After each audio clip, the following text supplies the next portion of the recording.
John Chapman, American pioneer. When the first Europeans came to North America, they found dense forests coming down right to the shore. So thick were the forests that it was said that a squirrel could travel from the Atlantic Ocean to the Mississippi River without once touching the ground. Clearing these trees to make room for fields and buildings was a very difficult task for the early settlers. Another difficulty was finding enough food in this new land.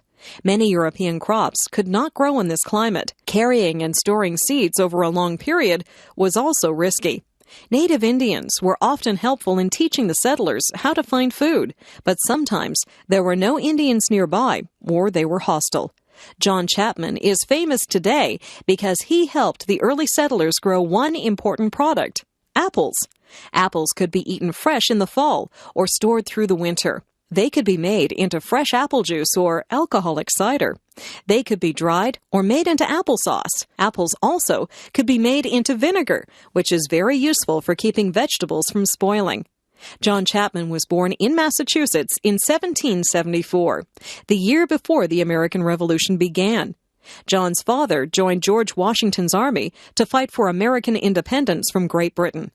While the war was going on, John's mother died. In 1870, John's father married again, and soon John had lots of younger brothers and sisters. John probably worked on his father's farm as he was growing up. Then he worked on neighboring farms. It may be at this time that John began to learn about apples. After the Revolutionary War, the population of the USA was expanding. Many Americans wanted to go west over the mountains to find land in Indian Territory. In the fall of 1797, young John Chapman headed west to Pennsylvania. On his way, he gathered leftover apple seeds from the cider mills that he passed. As usual, John walked barefoot, but as he traveled, snow began to fall. He tore strips off his coat and tied them around his feet. Then he made snowshoes out of tree branches. When he arrived in the West, he began to clear land and plant apple seeds. This began a pattern that would last Chapman's whole life. He would travel ahead of the settlers, clear land, and then sell his baby apple trees to the settlers when they arrived.